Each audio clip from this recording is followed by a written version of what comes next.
मैं केवल इतना जानना चाहता हूं कि वो गई कहां। नहीं जानता, और यदि जानता भी होता तो भी नहीं बताता।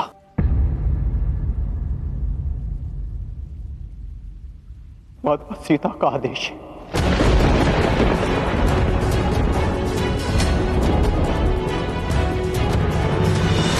अब एक गर्भवती परित्यक्ता वनवासिनी आने वाले संकटों का सामना कैसे करती है, इसकी चिंता अयोध्या के महाराज को नहीं करनी चाहिए।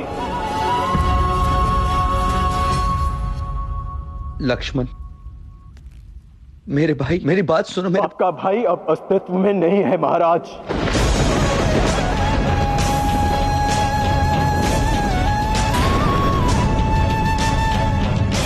मैं केवल एक सेनापति हूं जिसने महाराज के आदेश का अक्षरशः पालन किया है। अब यदि कोई और आदेश ना हो तो क्या मैं जा सकता हूं?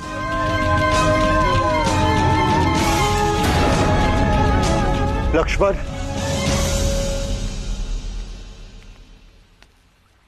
मर्यादा की सीमा मत लांघो। तुम बड़े भैया से इस प्रकार बात नहीं कर सकते। मैं अयोध्या के महाराज से बात कर रहा हूं भैया।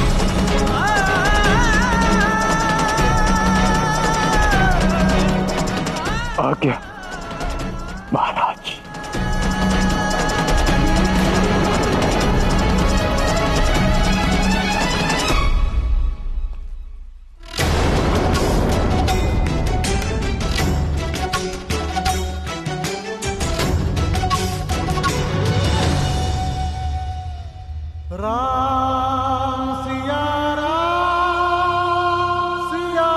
लक्ष्मण के क्रोध का कारण तुम्हारे प्रति उसका आदर है सीते, और मेरे मौन का कारण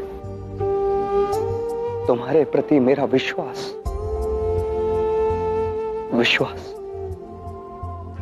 कि मेरी सीता मार्ग में आई हर चुनौती का सामना करने में सक्षम।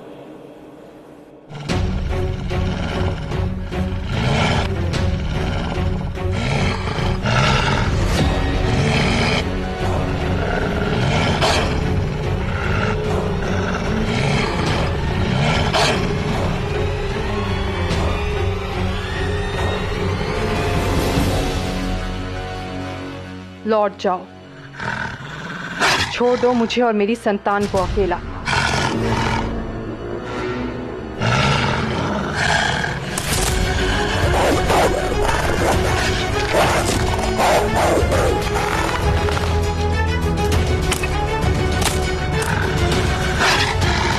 जीव हत्या पाप है, पर संतान रक्षा मां का सबसे बड़ा धर्म। अंतिम चेतावनी है, लौट जाओ।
इस भांति यहां आने का अर्थ हनुमान? अनर्थ रोकना चाहता हूं सुमित्रानंदन।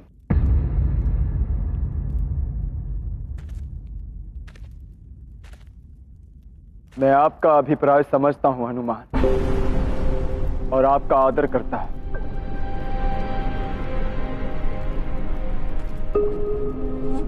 परंतु इस समय आपका उपदेश सुनने का मेरा मन नहीं है। भक्त उपदेश कहां देते हैं लक्ष्मण? मैं तो अपने स्वामी की पीड़ा बताने आया था। आपके इस रूखे व्यवहार से मेरे प्रभु को बहुत पीड़ा होती है लक्ष्मण। ये पीड़ा भी उन्हीं के निर्णय से जन्मी है हनुमान। ये मेरी समस्या नहीं है। पर मेरे प्रभु पीड़ा में है, ये मेरे लिए अवश्य समस्या है। विनती है, फिर ऐसा मत करना लक्ष्मण।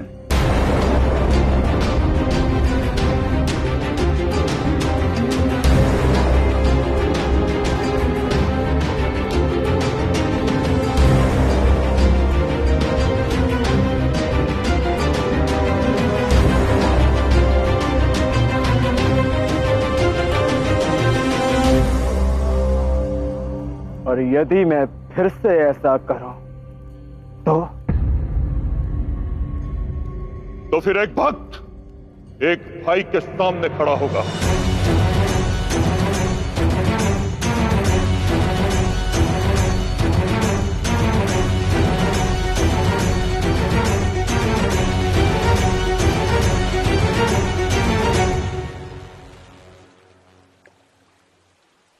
हरि अनंत हरि कथा अनंता। कदाचित राम कथा अभी अधूरी है, तभी तो उसे पूर्ण करने के लिए आपका यहां आगमन हुआ है। देवी सीता,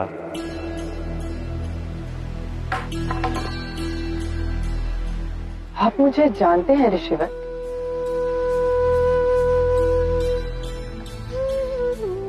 जिसने राम कथा की रचना की,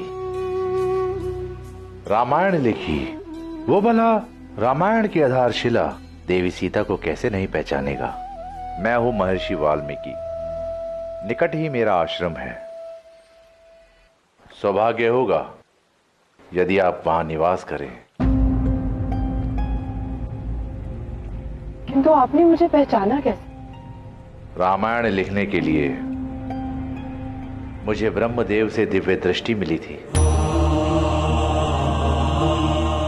मैंने सब देखा है देवी, आपका त्याग, श्री राम का पुरुषार्थ और लक्ष्मण का क्रोध भी। ये लक्ष्मण भी कभी आपके प्रभु का भक्त हुआ करता था,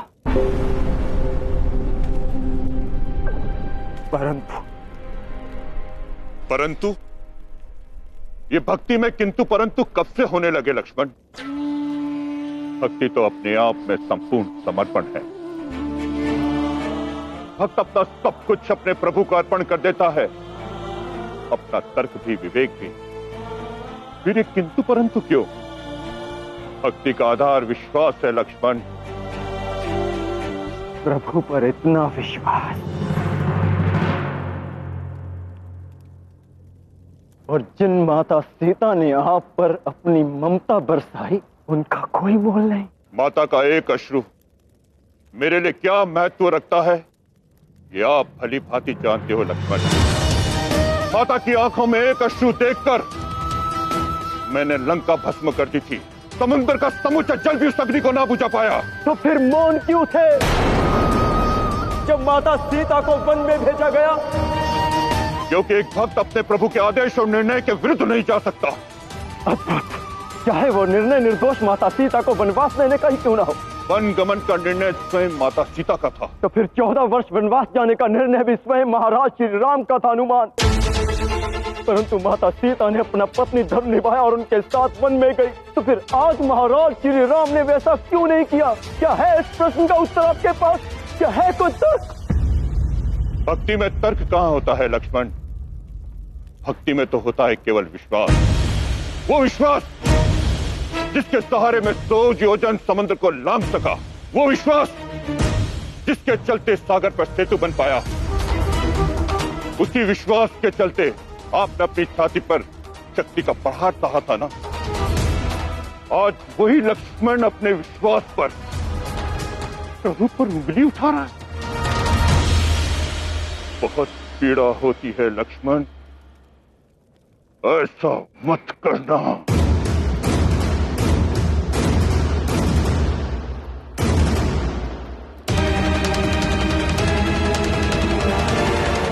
आर्य, जय श्री हनुमान और आर्य द्वंद की स्थिति में खड़े हैं। क्या? ये तो अनर्थ होगी। चलो शत्रुघ्न।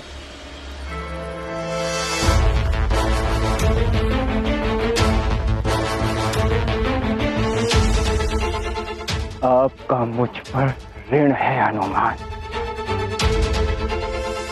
संजीवनी लाकर आपने मुझे जीवन दान दिया था, परंतु इसका अर्थ ये नहीं कि आप विनती के शब्दों में मुझे धमकाएंगे और मैं सह लूंगा। उस दिन भी मैं द्रोण पर्वत इसलिए उठा लाया कि मैं प्रभु श्री राम की आंखों में अश्रु नहीं देख सकता, और आज भी मैं अपने प्रभु को पीड़ा में नहीं देख सकता।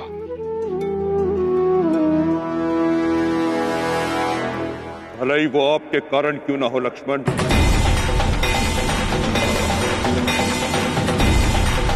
जिनकी पीड़ा आप देख नहीं सकते, अपनों के लिए ढाल बनकर खड़े हो जाने वाले आपके वो प्रभु श्री राम अब अस्तित्व खो चुके हैं, और अब जिनकी सेवा में आप हैं वो केवल दुर्बल राजा हैं, जो सिंहासन पाने के लिए अपनी पत्नी, अपने भाई और अपनी अजन्मी संतान किसी को भी दांव पर लगा सकते हैं।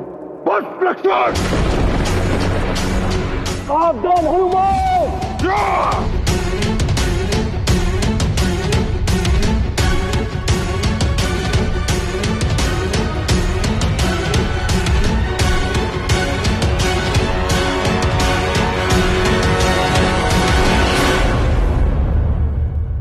ये क्या अनर्थ कर रहे हैं आप दोनों?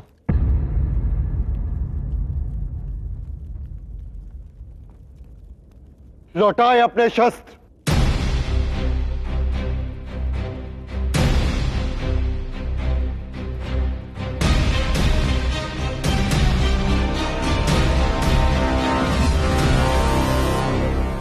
कठिन समय में परिवार के सदस्य मिलकर पूरे परिवार को संभालते, और आप दोनों आपस में लड़ रहे।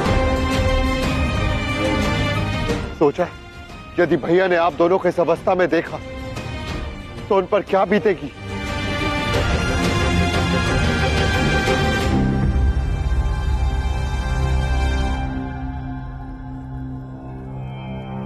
भैया,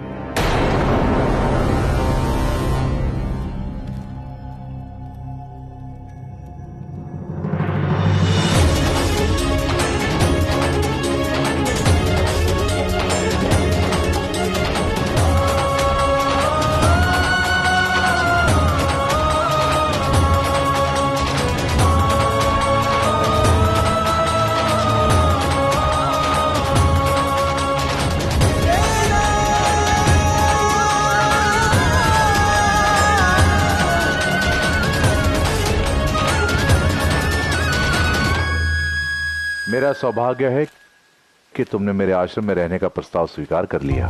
सौभाग्य है आश्रम वासियों का। जैसे ही उन्हें ज्ञात होगा कि देवी सीता उनके मध्य है, उन्हें तो जैसे साक्षात स्वर्ग मिल जाएगा।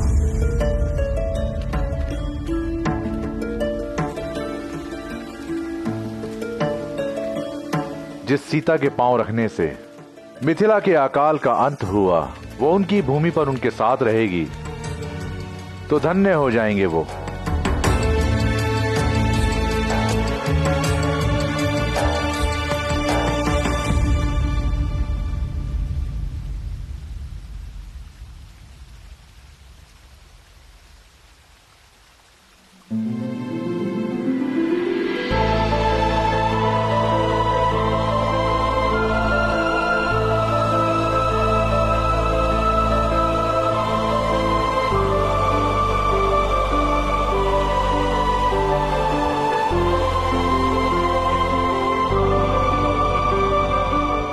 देवी सीता,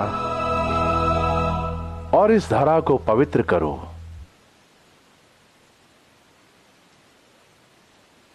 ऋषिवर, मैं यहाँ केवल एक ही दशा में रहूंगी, यदि आप किसी को भी मेरा वास्तविक परिचय ना दें। किंतु क्यों? ऋषिवर, कभी कभी किसी के अस्तित्व का परिचय उसके अस्तित्व का नाश कर देता है। बरगद की छाया के तले उपजे अंकुर उसकी छाया के कारण ही नष्ट हो जाते हैं, अपना अस्तित्व नहीं बना पाते। यदि आश्रम वासियों को ये ज्ञात हुआ कि मैं कौन हूं, मेरी संतान के पिता कौन हैं, तो वो उसे आदर अवश्य देंगे, परंतु अपना नहीं पाएंगे। रघुकुल का चिन्ह उसे सदा दूसरों से भिन्न बनाए रखेगा। ऐसे में मेरी संतान ना राजमहल का लालन पालन पा सकेगी, ना आश्रम का सामान्य और साधारण जीवन जी सकेगी, केवल श्री राम की संतान बनकर रह जाएगी। ऋषिवर, अपनी पहचान नहीं बना पाएगी। साधो, ऐसे महान विचार तो केवल तुम्हारे ही मन में आ सकते हैं। तो ठीक है, तुम इस वन में श्री राम की पत्नी बन के आई, पर मेरे आश्रम में तुम मेरी पुत्री बन के रहोगी।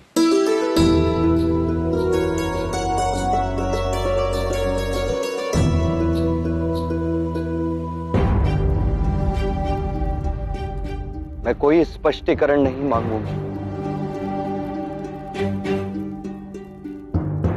बस इतना कहूंगा कि सीता यहां से संतोष से गई और उसे विश्वास था कि जिस भवन को उसने अपने प्रेम के रंग से रंगा है, उसमें कभी द्वेष और असंतोष नहीं पनपेगा। उसके विश्वास को तोड़कर उसे दुखी ना करे। महाराज की जय हो। राजमाता कौशल्या देशाटन से लौट आई हैं।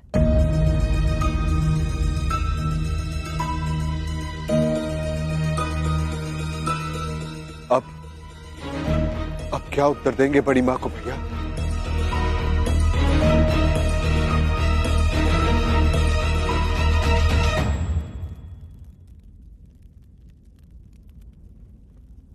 सत्य।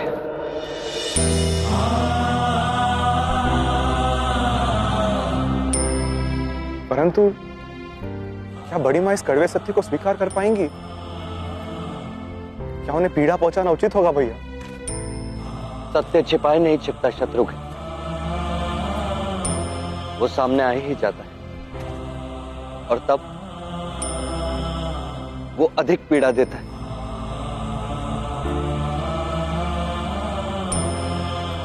हमें माता कौशल्या को यह बताना ही होगा कि सीता अयोध्या में नहीं, वन में है।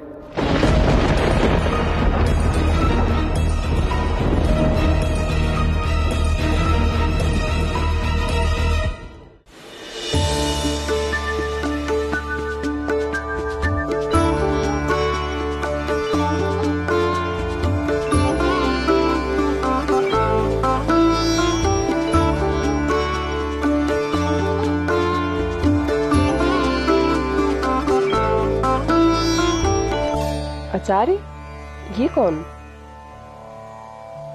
यह मेरी धर्मपुत्री है और आज से यहीं आश्रम में निवास करेंगी, और आप सबको इनका विशेष ध्यान रखना है क्योंकि ये गर्भवती हैं।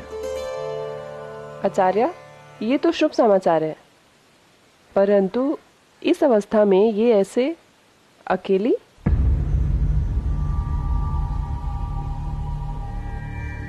मेरा तात्पर्य ये है कि इनके पति कहाँ हैं? ऐसी अवस्था में पति, परिवार से दूर, अनजान लोगों के मत, ये क्यों? किसी कारणवश हमने अलग होने का निर्णय लिया है। कहीं इनके पति ने इनका परित्याग तो नहीं कर दिया। और क्या कभी कोई स्त्री अपने पति से दूर रह सकती है, और वो भी गर्भावस्था में?